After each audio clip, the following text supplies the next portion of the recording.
I was listening to the story of MK Ultra and how they experimented on people with LSD and how that was happening in the 60s. And I was thinking about how broken the hierarchy, the system of the United States was, and how there was a real reason for the counterculture.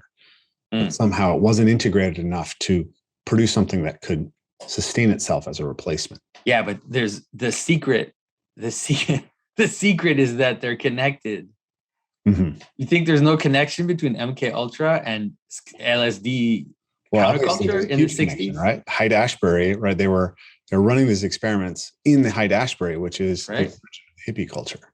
And so this is the thing about extremes, is that we don't realize how connected they are. And that, like, you know, it's kind of like the problem of the Matrix, right? It's like the problem of opposing the system, but being in the system, and it's like it's not as easy as you think.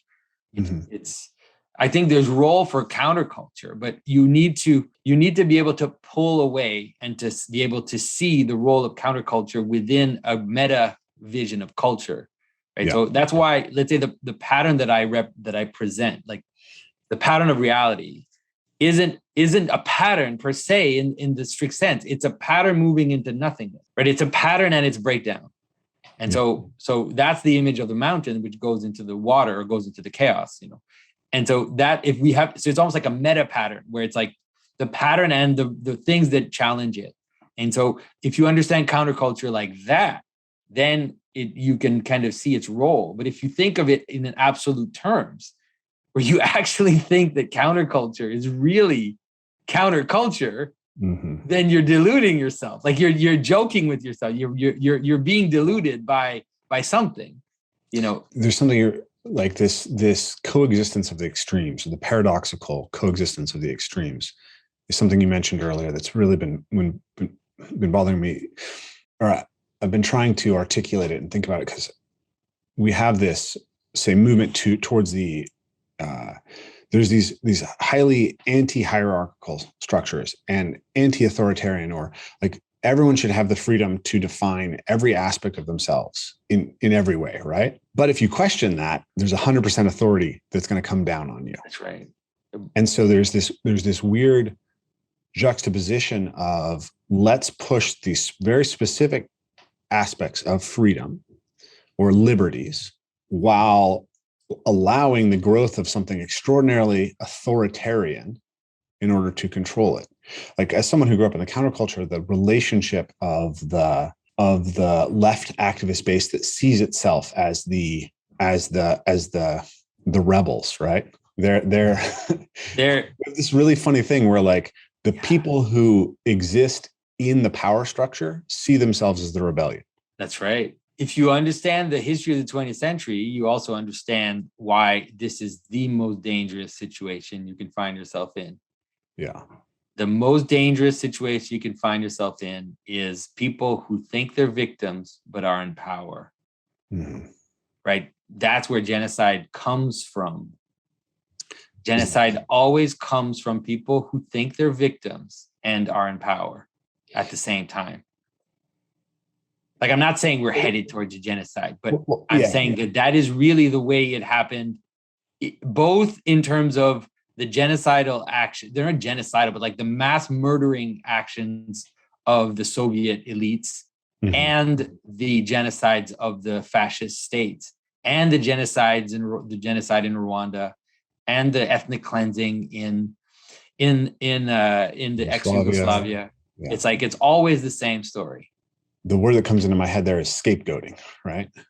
That it's sort of, it's a different kind of scapegoating. Yeah. It's an antichrist scapegoating is the way to understand it. It really is a pattern of antichrist, like technically a pattern of antichrist, because in traditional societies, like in ancient societies, you would just scapegoat.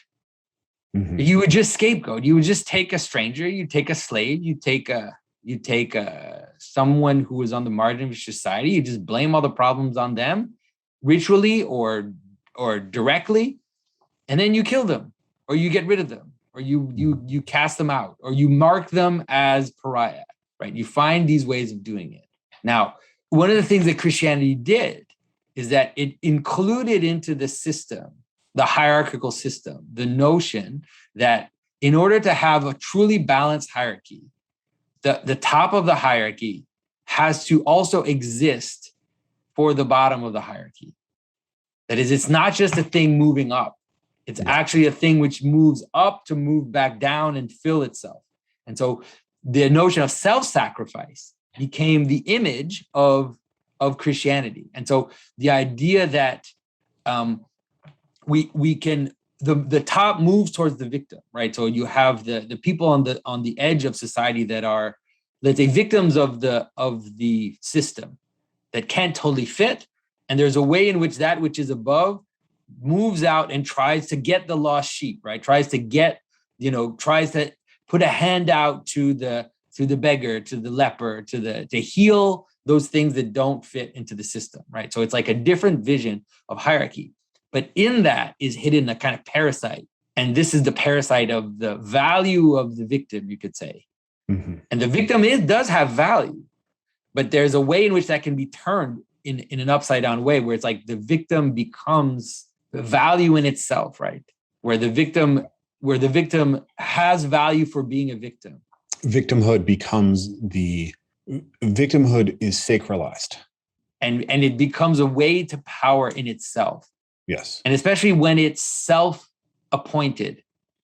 And so, for example, like in Christianity, there is a manner in which, for example, let's say you become a victim. So let's say you are faced with someone who hates Christ and kills you for Christ. So you're a martyr for Christ. You die. Mm-hmm. And so it's like that's actually something which is praised in Christianity. Mm-hmm. But there isn't the sense in which you self-identify as a victim and then you want to get rid of your oppressor in the name of that victimhood. That is not a Christian pattern. It's like a parasite in the Christian system. And so it's like, it's Antichrist. Yeah. It's the best way to understand it is to understand it as Antichrist. It's actually it's actually like a side effect or a parasite which is possible in the system, and which at least Christ at the outset recognized as going to happen. It's like, this is the world I'm setting up. Know that part of this is this parasite which is going to play itself out and going to lead to a kind of death of some kind.